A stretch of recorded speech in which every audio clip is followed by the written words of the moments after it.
The first thing I remember is thinking I was just tired, not in danger, because it was one of those ordinary Tuesdays where nothing dramatic is supposed to happen. You know what I mean? I was standing in a grocery store, lights buzzing softly overhead, carts rattling some kid whining 2 aisles over, and all I wanted was to grab dinner and go home, sit down, turn my brain off for a couple hours. Then I heard a sharp click behind me, leather on plastic, a sound I know too well, and before my body could even catch up, cold metal pressed into the side of my head. Not symbolic, not figurative, an actual gun right there against my temple in the middle of a supermarket over milk and steak, and a guy deciding I looked wrong. The craziest part. The cop holding it was smiling. Not nervous, not cautious, smiling like he'd been waiting all day for this exact moment, like he finally caught something he could drag into the light and feel powerful over. And yeah, that happened. What he didn't know, what he couldn't know yet, was that the man he was threatening wasn't a criminal, wasn't a thief, wasn't any of the things he'd already decided I was. And he definitely didn't know his boss was about to walk through the front doors. I'm Marcus Reed, early 40s, divorced, one kid who thinks I worry too much. I work federal investigations, violent crimes, mostly the kind of work that teaches you how to breathe when your heart wants to sprint out of your chest. That week had been brutal, not busy. Brutal, the kind of tired that seeps into your bones and makes even simple choices feel heavy. So I did what people do when they're trying to feel human again. I put on a hoodie, some worn sweats, and drove to the nicest grocery store near my place in Briar Glen, a suburb that looks like calm from the outside but hums with quiet judgment once you live there long enough. I wasn't there to make a statement. I wasn't there to prove anything. I just wanted steak charcoal, maybe a decent sauce, something that said, "Tonight I get to be normal." I remember checking the marbling on the ribeyes, really taking my time, because when you're exhausted, slowing down feels like control. That's when I felt it, that stare, that laser-focused look you don't need eyes in the back of your head to recognize. I glanced up and saw him, young officer, perfect haircut, uniform, pulled tight, coffee in hand, watching me like I was a TV show he didn't trust. At first I ignored him. That's a survival skill you learn early. Don't react, don't escalate, let it pass. I put the steaks in my cart and rolled toward the spices, and that's when he moved, sliding into my space, blocking the aisle with his body like he owned it. He looked at my cart, then at me, and said, "You celebrating something, not friendly, not curious, just sharp enough to cut." "Just dinner," I said, calm, because calm keeps you alive. He smirked, glanced at the steaks again. "Those aren't cheap. What do you do for work?" His eyes flicked over me. Shoes, watch, posture, like he was building a case out of groceries. "I work," I said, "like everyone else." He leaned in close enough I could smell the coffee on his breath. Yeah, where at that tone, that assumption, that little dare tucked into the question. I turned back to the shelf, not rude, just finished. It's a tactic. Deny attention, diffuse the moment. Works on criminals, doesn't work on bullies with badges. "I didn't say you could turn away," he snapped louder now. "Hands out of your pockets." "My hands aren't in my pockets," I said, holding them up. "Officer, I'm buying groceries." That's when he pulled out the excuse like it was already loaded and waiting.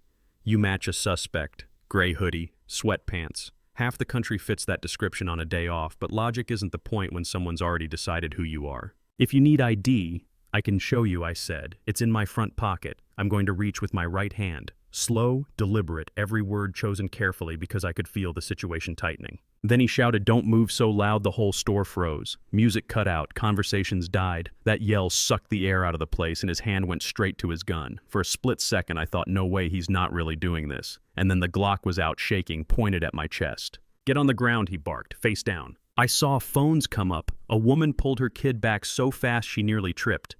An older man whispered, "Oh my God." Everyone felt it, that shift, that moment when normal life disappears and all that's left is fear and waiting. "Officer," I said, steady, "I'm not resisting. I'm telling you where my ID is." He stepped closer, barrel rising toward my face.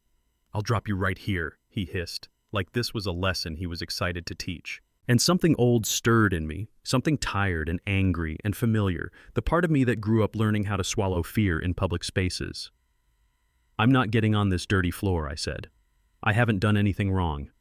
You need to lower your weapon." He didn't hear reason, he heard challenge. And challenge to someone like him is a threat. The store manager rushed over, hands up, voice shaking, trying to keep the peace.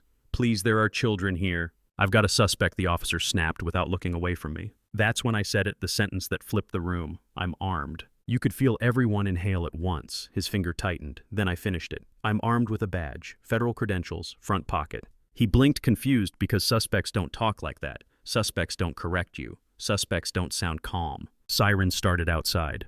2 more officers came rushing in, guns drawn, and suddenly 3 barrels were aimed at me. That moment right there was the most dangerous because they didn't know who to believe yet. I could see the hesitation in their eyes, and I could see panic in his. "He's got a gun," he shouted, lying outright. "No," I said. "I have a badge. My name is Marcus Reed. Run it." He realized control was slipping, and instead of backing down, he lunged. He shoved his gun back into the holster and slammed me into the metal shelf bottles, crashing one shattering saw, splashing my sleeve. He twisted my arm, snapped the cuffs on so tight my fingers went numb, and whispered in my ear, "You're done." I looked at him and said quietly, "You just ended your life." He yanked me up and marched me toward the entrance like a prize chest puffed out proud. And that's when the automatic doors slid open and a black SUV rolled up hard. Out stepped Chief Daniel Mercer, his boss, a man who'd known me from a joint task force years earlier. He took one look at the scene and stopped cold. "Harlan," he boomed. The officer froze. "Chief, I got him," he said quickly. "Aggressive suspect. Refused to ID." The chief didn't even look at him. He walked straight to me, saw the cuffs, the bruise forming on my face, and his jaw tightened. "Uncuff him," he said. "Sir." I said, "Uncuff him." The officer's hands shook as he fumbled with the keys. When the cuffs came off, I rolled my wrists, breathing through the pain. I slowly pulled out my wallet and showed the badge. Gold seal. Federal credentials. The officer went pale like the floor dropped out from under him. I stepped closer just enough. "You pointed a loaded firearm at me because you didn't like how I looked buying steak," I said. The chief ripped the badge off his chest, the sound loud in the quiet store. "Gun, radio." Now he ordered. "Then you are relieved of duty. Right now, get out of my sight." The crowd found its voice. Racist. Shame. He stood there stripped of power, then turned and ran. You'd think that would be the end, but people like that don't sit with shame. They rewrite it. The video went viral before he got home. Millions of views. News coverage. He lost his apartment, hired a slick lawyer, went on fringe shows claiming he feared for his life. A fundraiser popped up, money pouring in from people who wanted to believe his version. That's when I stopped being just a victim and became an investigator again. We pulled records, dispatch logs, vehicle data, text messages, and there it was, clear as day. 20 minutes before he approached me, he'd texted another officer about seeing a black guy in a nice car and wanting to shake him down because he was bored. Not fear, not a mistake, a plan. So when he tried to sue the department for wrongful termination, acting like he was about to get paid, we walked into that deposition with the U.S. attorney and 2 marshals. His lawyer started talking about due process. Then the indictment slid across the table. Federal charges, deprivation of rights, wire fraud from the fundraiser, the money seized. His lawyer packed up and left. He looked at me and said, "I have rights." "So did I told him. They cuffed him real steel this time. The same click he used to enjoy. In jail, reality caught up. The dispatch log showed he knew the original suspect was already caught. His sergeant testified about prior warnings. The blue wall didn't save him. He took a plea, 5 years. People argue about that number. Too much, too little. All I know is if I'd been just another guy in a hoodie without a badge, this story might have ended very differently. Months later, on the 4th of July, I stood in my backyard grilling, wearing a hoodie, again refusing to let someone else's prejudice define me. Life moved on, but the lesson stayed. So here's what I want to know from you. If I wasn't federal, if there were no cameras, no chief walking in at the perfect moment, do you think he would have faced consequences at all? And is prison enough, or is losing the badge forever? The real justice. Drop your thoughts in the comments. Tell me what you've seen, what you've lived. Because stories like this don't really end in grocery stores. They end in what we demand after the aisle goes quiet.